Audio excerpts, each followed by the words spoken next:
Rafael Girola es profesor de matemática, física y astronomía, con especialización didáctica en astronomía y mecánica celeste en el Observatorio de París. Es profesor de astronomía 2 en el Instituto Superior Héctor Medici. Se desempeña en el área de divulgación de astronomía en el planetario Galileo Galilei de la ciudad de Buenos Aires. Ha presentado numerosos trabajos en reuniones astronómicas nacionales e internacionales.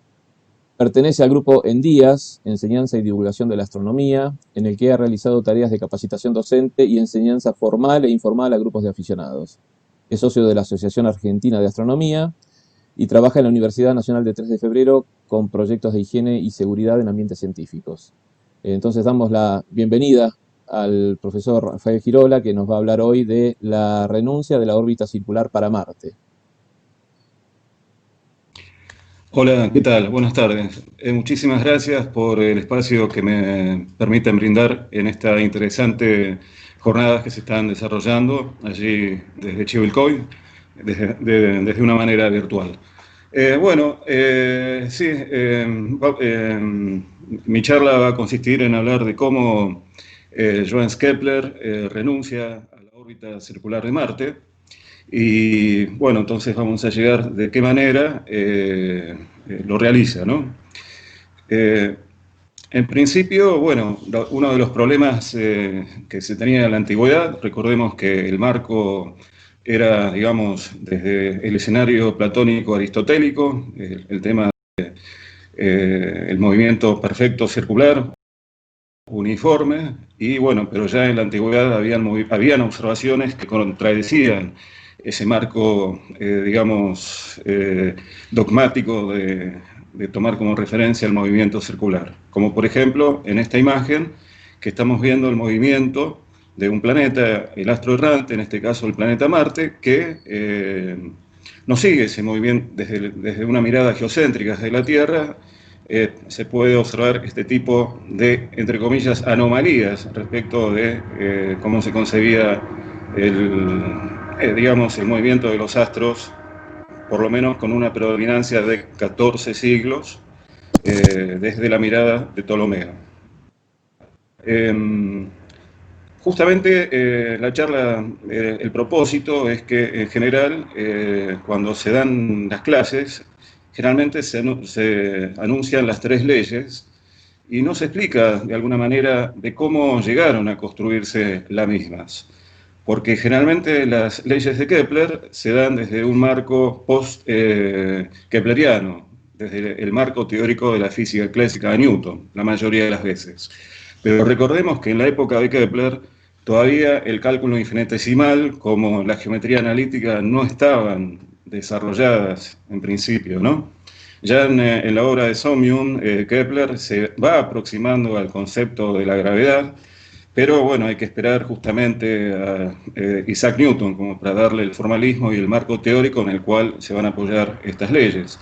Pero lo interesante es cómo previamente, a partir de las observaciones, a partir de la matemática que él se fue construyendo y de las comunicaciones, tanto observacionales que tuvo gracias a las observaciones de la astronomía práctica de Tycho Brahe, y con sus ideas extravagantes y sus ideas que tenía Johannes Kepler, cómo esa combinación de hechos prácticos de la observación son trasladados a cómo Johannes Kepler, que se podría decir el primer astrofísico en principio, enunciar estas tres leyes. Pero primero vamos a recitarlas de alguna manera, como habitualmente en muchos lugares se pone como tres cosas acabadas, como resultados finales, y que a partir de ahí comienzan a desarrollarse los temas a posteriori. Pero la historia, la esencia de cómo fueron construidas, es muy importante tenerlo, por supuesto, en cuenta. Entonces me parece que es muy interesante un abordaje didáctico de justamente cómo, por ejemplo, hoy en día con softwares, poder simular las observaciones que hizo Johannes Kepler a partir de los datos que Tycho Brahe había realizado, por ejemplo, con sus sistemas de medición, como por ejemplo el cuadrante de 2,3 metros de diámetro, llegar a esas tres leyes, pero desde la mirada geométrica de cómo se fue desarrollando, pero que también tenía la actitud física, porque recordemos, con la influencia de William Hilbert, desde el magnetismo, cómo lo trasladó a que, bueno, el Sol emana una fuerza, y esa fuerza de origen magnético, como especie de líneas divergentes que le da la forma a las órbitas de los planetas. Esas líneas preconcebidas al concepto de campo, ¿no? También se podría decir que luego, digamos, el campo dado por Michael Faraday. Pero bueno, en principio entonces tenemos las tres leyes, y además es interesante porque además cuando se pone en forma ordenada la manera de cómo se enseña, se pone a la primera ley que los planetas describen órbitas elípticas en el cual el Sol ocupa uno de los focos y que todos se mueven en el mismo sentido. Se pone como primer ley, como un dogma, es decir, la tabla de los planetas, la tabla, digamos, de que, bueno, esa es la primera ley y ya está. Pero ¿es la primera ley desde el punto de vista cronológico? Ahí está el tema de la cuestión, ¿no? Sabemos que no, porque en la segunda ley, que justamente es la ley de las áreas, la construye a posteriori de la ley de la forma de las órbitas, que justamente, digamos, desde un óvalo a una circunferencia, la que mejor se ajusta a los datos es justamente una elipse de acuerdo a cómo él fue construyendo las órbitas. Entonces tenemos la primera ley, la ley que describen los planetas, una elipse en el cual el Sol ocupa uno de los focos, y luego, digamos, tenemos la segunda ley, no lo estoy diciendo en forma cronológica, sino de la manera de cómo generalmente están enunciadas, la ley de las áreas, que en tiempos iguales barren áreas iguales, y luego en el año 1618, en el libro La armonía de los mundos, él buscaba justamente la armonía de la música, la armonía en la astrología misma, la armonía en general, que él inclusive trabajó con la música y justamente la relación de los planetas, en particular la relación entre el período y el semediámetro de la órbita terrestre, en el cual encontró esta relación explicando por qué a medida que el planeta está más lejos del Sol, tarda más tiempo y a menor velocidad en desplazarse en su órbita. Así que entonces tenemos estas tres leyes, las tres leyes de Kepler. Recordemos, por ejemplo, que, claro, si Júpiter tarda 12 años, entonces Saturno tiene que tardar 24 años, pero sabemos que Saturno tarda 30 años. Y ese es uno de los problemas que Kepler quería resolver. Cómo, digamos, no sigue no sigue una especie de proporcionalidad, sino que sabemos que hay un salto de 11 nos vamos a 30, tendría que ser aproximadamente 24, y no lo cumple. Entonces, uno de los objetivos, uno de los intereses que tenía Kepler es la relación entre la distancia de los planetas y el tiempo que tarda en completar la órbita. Ese es uno de los pilares en el cual va a hacer su trabajo, ¿no? Bueno. Por supuesto, estas tres leyes no se quedan solamente en casa. Cuando me refiero en casa, en el sistema solar, sino que estas tres leyes también son interesantes ver su extensión, su universalidad. Las tres leyes universales son universales. Por ejemplo, acá podemos observar la simulación de la combinación del movimiento de la estrella Sirio, la más brillante que se ve desde la Tierra, acompañada por Sirio B. Entonces podemos ver, visto exteriormente al sistema, como si estuviéramos mirando al Sol con, supongamos, al planeta más grande del sistema solar, Júpiter, como en su desplazamiento en la galaxia, Júpiter sigue a su movimiento, sigue al Sol en su órbita alrededor del Sol. En este caso estamos viendo cómo el cuerpo de menor masa y el cuerpo de mayor masa se mueven en relación al centro de masa. Por supuesto, esto es una extensión posterior de las leyes de Kepler, cuando Newton le da el marco dinámico para que esas tres, y donde esas tres leyes se van a apoyar. Acá también tenemos justamente el movimiento de un astro siguiendo una órbita elíptica alrededor del centro de masa en relación al astro central. Bueno, pero veamos cuáles eran los problemas previos para poder llegar a las leyes de Kepler. En principio, como habíamos dicho en un momento dado, Ptolomeo, digamos, encuentra esas anomalías que no satisfacen al perfeccionismo aristotélico y platónico del movimiento de los astros. Recordemos que tenemos los dogmas y las observaciones. Entonces, ¿cómo combinar dogma con respecto a las observaciones? Bueno, tenemos el dogma de los astros errantes y que los planetas se mueven en órbitas circulares con movimiento circular uniforme, o sea, velocidad constante. Entonces, las observaciones contradecían. Por ejemplo, Hiparco se da cuenta que esto no va, entre comillas, en principio. Hay alguna anomalía porque las estaciones no duran lo mismo, sino que son desiguales los tiempos, y eso hace, y Hiparco es el primero que dice, bueno, para poder explicar esta anomalía de la variación de las estaciones, corramos, digamos, hagamos una órbita excéntrica.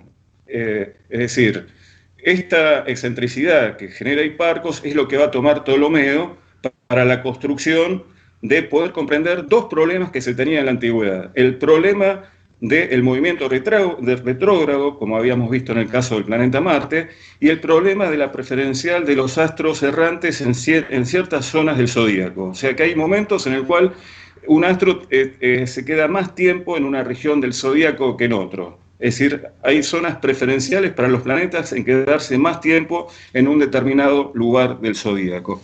Entonces Ptolomeo, tomando lo de Hiparco, hace una construcción geométrica para seguir obedeciendo el dogma a partir de las observaciones del modelo aristotélico platónico. Y por ende, digamos, hace esta combinación de movimientos circulares en el cual el resultado de la combinación, en el cual el epiciclo se mueve alrededor del astro central, el deferente, digamos, logran el resultado de tratar de explicar con estas vueltitas. Este sería el resultado de la combinación de estos dos movimientos, el deferente, en el cual permitiría comprender por qué los planetas varían su velocidad, la aparente variación de la velocidad, en principio, ¿no? Pero claro, se encuentra de que, digamos, desde ese marco tiene que construir otro punto, porque si no, digamos, descentralizando a la Tierra respecto del centro, haciendo una órbita excéntrica, en el epiciclo va a aparecer un problema en el cual ahí no se va a mover en forma uniforme, visto desde ese lugar. Entonces va a tener que construir otro punto simétrico respecto del centro de la circunferencia en relación a la Tierra, que va a quedar simétrico ese punto, llamado el punto ecuante, en el cual a partir de ahí entonces queda resuelto, entre comillas, pero no explica en definitiva el movimiento retrógrado, sino que obedece al dogma de los movimientos circulares. Claro está que luego sabemos que en el siglo II a.C., Aristarco de Samos, ya sabiendo la distancia Tierra-Luna, con respecto a las fases cuarto creciente y cuarto menguante, él determina la distancia a el Sol, en el cual a partir de esas distancias considera que el Sol es muy grande, y por lo tanto Copérnico, tomando como referencia esos datos que había obtenido Aristarco de Samos, construye su modelo y simplifica enormemente, por ejemplo, el problema retrógrado, pero no así el problema preferencial de los zodíacos. Perdón, el problema preferencial de los astros errantes en ciertas zonas de los zodíacos. Entonces sigue, a pesar de que el Sol, desde una mirada filosófica y estética, a partir de las observaciones, y en particular el referente de Aristarco, pone al Sol en el centro y que todos los planetas se mueven en forma circular, pero sigue con el modelo del epiciclo para poder explicar por qué hay ciertos astros errantes, que sabemos que son los planetas, que se quedan en ciertas zonas más tiempo que en otros en el zodíaco. Entonces, Nicolás Copérnico sigue con el modelo del epiciclo para poder salvar las apariencias en relación al tema de los lugares preferenciales de los astros en la zona zodiacal. Recordemos que ya desde el modelo copernicano la Tierra pasa a ser un planeta más que orbita en torno al Sol y que gira sobre sí mismo. Por supuesto, digamos, si tuviéramos a Ptolomeo y a Copérnico y no hay evidencias observacionales y lo llamamos a Galileo y Ptolomeo le dice a Galileo, a ver, observa al planeta Venus a ver qué pasa, esto es lo que estoy esperando, ¿no? Ptolomeo le diría, bueno, de acuerdo al modelo de los epiciclos, si yo observo al planeta Venus, lo tendría que ver de esta manera. Y Copérnico le diría, bueno, si el resultado observacional tendría que ser consistente al modelo heliocéntrico según esta sucesión de las imágenes. Bueno, la cuestión es que Galileo Galilei, cuando apunta con su telescopio, lo que encuentra es que de los dos le va a decir, bueno, Ptolomeo, no encuentro estas observaciones que predicen tu modelo, pero sí encuentro la predicción que predicen estos modelos. Pero los dos siguen con bastantes errores en un rango de 5 grados. Es cierto que el modelo tolemaico es bastante bueno porque el modelo tolemaico sí, hoy en día sigue teniendo un buen referencial para predecir eclipses de sol, por ejemplo. Así que bueno, entonces Galileo le diría eso a uno de los dos. Y por lo tanto, las observaciones son concordantes con el modelo heliocéntrico. Entonces acá tenemos la revolución copernicana, la Tierra pierde su posición central, pasa a rango de planeta, moviéndose en su órbita, abandona los epiciclos de Ptolomeo, en principio los abandona, su sistema explica más simple el movimiento retrógrado, recuerden ese movimiento de Marte que se mueve del este hacia el oeste y de golpe frena y comienza a invertir el movimiento y se va hacia el este, del este hacia el oeste y después vuelve del oeste hacia el este nuevamente desplazándose.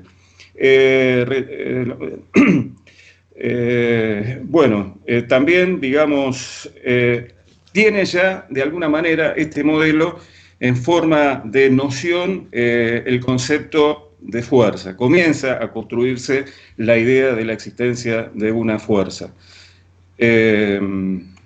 Pero ¿cuáles son los problemas que tiene el modelo copernicano? No, como dijimos recién, entonces no va a poder explicar el hecho de que ciertos planetas se mantengan más tiempo en ciertos lugares preferenciales del zodíaco y por lo tanto a partir de eso necesita restablecer los epiciclos para poder explicar el problema preferencial de los planetas en ciertas zonas del zodíaco. Y por supuesto sigue atado a las órbitas circulares que de alguna manera estas órbitas circulares, en relación a lo que habíamos hablado de Ptolomeo, sigue siendo relativamente complejo. Por supuesto, en su año de muerte, él nace en el año 1473 y fallece en el año 1443, justamente cuando presenta sus trabajos en este libro, que va a ser un libro motor para Johannes Kepler, cuando su profesor, Mr. Klein, copernicano, en sus relaciones en sus relaciones de enseñanza entre los dos,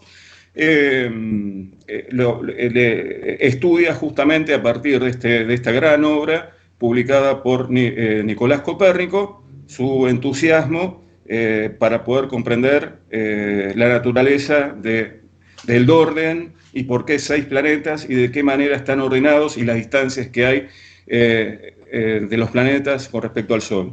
La obra es, como está ahí escrito, de Revolutionibus Orbium Coelestium, la obra póstuma de Nicolás Copérnico.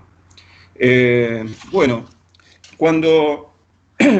él hace su trabajo, digamos, y con Mistelin, que, digamos, lo motiva a temas de astronomía, recuerden que él estudia para ser pastor y necesita entonces la relación, digamos, de las materias relacionadas con la religión y en particular estudiar 2 materias de idioma, por ejemplo el griego, una de ellas el griego, y también las materias específicas como la física y la astronomía. Entonces, allí, vinculándose con Mastelin, su profesor, comienza a trabajar en una importante obra llamado Mysterium Cosmographicum, en el cual allí realiza, digamos, una construcción a partir de los cuerpos, digamos, platónicos, los poliedros regulares, el isocaedro, el octaedro, etcétera, el cubo, para poder comprender la naturaleza de los planetas en cuanto al orden y las distancias, ya que pensaba que esas eran la geometría la geometría perfecta en relación al modelo geométrico griego y en particular las obras de Euclides. Bueno, pero esta obra, Mysterium Cosmographicum, le va a llegar a Tycho Brahe, digamos, le va a llegar la noticia de esta importante obra que realiza Johannes Kepler, digamos, lo invita a acercarse a su observatorio como para poder emprender una importante tarea en la cual Tycho Brahe estaba muy interesado, y en particular, ya que él era un astrónomo práctico en el cual tenía una gran instrumentación para hacer medidas bastante precisas. Recordemos que no tenía telescopio Tycho Brahe, y a pesar de no tener un instrumento óptico, las mediciones eran bastante satisfactorias. Y en particular, él había obtenido gran cantidad de datos del planeta Marte. Y como él había hecho medidas de paralaje, en principio no eran concordantes con el modelo copernicano. No había encontrado, digamos, la posibilidad de poder encontrar una forma de comprobar el movimiento de rotación de traslación de la Tierra alrededor del Sol. Entonces construye este modelo y le va a pedir a Kepler que, en principio, él resuelva el problema construyendo la forma de la órbita de Marte, y que todos esos resultados y lo que encontrase, digamos, fuese publicado teniendo como referencia su forma de ver al mundo, el sistema tolemaico, una mezcla entre copernicanismo y una parte, digamos, centrado al Sol. O sea, en este caso tenemos el dibujo que concebía Ptolomeo, en el cual el centro sigue siendo, digamos, la Tierra, donde el Sol se mueve alrededor de la Tierra, ¿sí? Y los planetas se mueven alrededor del Sol. Excepto, o sea, el Sol y la Luna se están moviendo alrededor de la Tierra, y todos los demás se van a mover alrededor del Sol. Acá tenemos una imagen del Gran Cuadrante de 2,3 metros de diámetro, donde realizó importantes mediciones. Bueno, justamente acá tenemos la obra que él comienza a concebir un modelo de la distribución de los planetas a partir de los poliedros regulares, encajonados, centrados justamente en el Sol, en el cual están inscritos y circunscritos en diferentes poliedros hasta llegar al cubo. Por ejemplo, Mercurio está metido en el octaedro, y así sucesivamente. O sea, es una esfera, describe una circunferencia en una esfera dentro de un octaedro, y así sucesivamente hasta llegar a el planeta que se conocía en aquella época, que es el planeta Saturno. Recién Urano y Neptuno vendrán más adelante. Rafael, Entonces acá tenemos... quedan 5 minutos. Perfecto.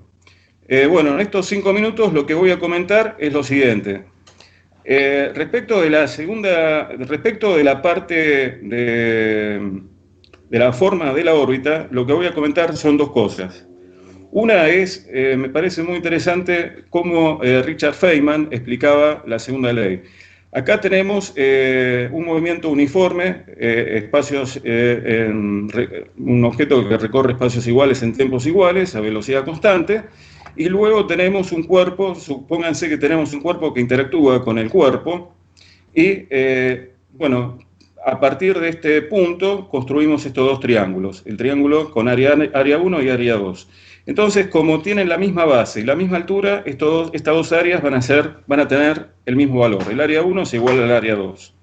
De esta manera, digamos, a lo que vamos llegando es cómo, si ahora hay un cuerpo que sí interactúa, lo va a desviar del camino. Entonces, mediante esta construcción geométrica queremos ver si esta área del triángulo AEC es igual a 1 y es igual a 2. Entonces, por construcción geométrica, Richard Feynman encuentra, en efecto, que se puede demostrar claramente que como queda este paralelogramo, entonces nuevamente encontramos que estos triángulos son iguales, o sea, el triángulo AEC es igual al triángulo AEB.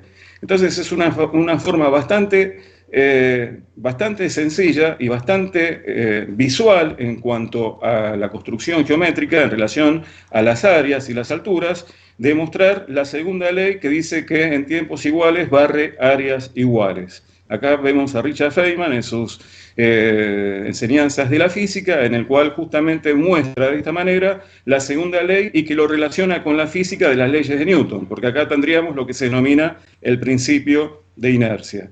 Y por último, entonces, de acuerdo a cómo él trabaja, porque él lo que hace es, si me da el tiempo, él vuelve al modelo tolemaico. Acá tenemos el modelo tolemaico y acá tenemos el modelo de Kepler, cuando él sigue considerando que es una circunferencia. Tenemos el centro, tenemos el ecuante y tenemos al Sol. Y tenemos a Marte, porque él trabaja con los datos de Marte, dado por Tycho Brahe. Y justamente cuando él ya encuentra la segunda ley, a partir del concepto de radio vector, es el primero, además, que en la ecuación del movimiento pone el concepto de radio vector, llega a lo que anteriormente se concebía cómo se movían los planetas y cómo él, a partir de las mediciones que realiza, a partir de los datos obtenidos por Tycho Brahe, cuando él ya resuelve desde una mirada de la Tierra, porque él hace una mirada geocéntrica desde Marte y desde el Sol. A él le interesaba cómo desde Marte se ve el movimiento de la Tierra alrededor del Sol. Y como resultado, llega de acuerdo a los datos, cuando él resuelve el problema de las áreas, que en realidad parte de premisas falsas, pero llega a una conclusión verdadera, eso es muy interesante, llega a que el ángulo, primero él encuentra que todos los planetas del sistema solar no pasan por la Tierra como concebía Copérnico, sino que pasan por el Sol. Y que el ángulo entre la órbita del planeta Marte y el planeta Tierra es de 1 grado 50 minutos. Con esos datos y con los datos con 22 observaciones, él encuentra que la órbita es como que la órbita forma, imagínense un plano proyectado, una circunferencia proyectada con un plano inclinado. Bueno, esa proyección forma un ángulo de 5 grados que mediante la secante le permite encontrar justamente el error entre estas dos figuras que tenemos acá. Él encuentra que la forma se asemeja a un óvalo, pero recordemos que la geometría analítica no existía en aquella época, ni el cálculo diferencial integral para encontrar la suma de todos los radios vectores para poder llegar a cubrir un área, cosa que es falso, pensar en radiovectores como para cubrir un área. Entonces, de esa manera, a partir de las observaciones, y como él considera que todo emana de una fuerza proveniente del Sol de origen magnético, entonces él necesita un parámetro angular. Recordemos que él trabaja con las oposiciones de Marte, con 4 observaciones en principio. Primero parte con 3 parámetros y luego le suma un parámetro más que a partir de estas 2 posiciones trabaja con un parámetro angular en el cual descarta el parámetro central, porque descarta de que la variación de la velocidad de los planetas provengan del centro, sino que del astro central, que es el Sol. Por lo tanto, al ponerlo acá, considera como parámetro importante lo que se denomina la anomalía verdadera. La anomalía excéntrica, que sería la que está al centro, la descarta. Y de esta manera, a partir de las observaciones de Tycho Brahe, en el cual encuentra digamos, en relación a las mediciones que había hecho Tycho Brahe con una precisión de 4 veces lo que había obtenido Tycho Brahe, eso le da una confianza como para que a partir de esas 22 observaciones faltaba trazar cuál es el camino que mejor se ajusta a esos datos. Y lo que encuentra es justamente un óvalo y no un óvalo es muy estrecho, un círculo es muy ancho. Y en el caso intermedio tenemos una elipse. Y entonces se encuentra que la mejor curva que se ajusta a los datos provenientes de los datos observados es la elipse. Entonces acá tenemos cómo se veía antes de Kepler y cómo se ve a posterior de Kepler, en el cual el Sol ocupa uno de los focos, y los tiempos y que describen una órbita elíptica. Bueno, desde acá espero que se haya entendido. Muchas gracias por el espacio. Por supuesto, da para un tiempo más, pero espero que con este tiempo que tuve se haya podido comprender, por lo tanto, lo esencial de cómo, primero, que no hay que dar las leyes de Kepler de una forma dogmática y ya cerrada, sino que hay mucha esencia para trabajar. Ok.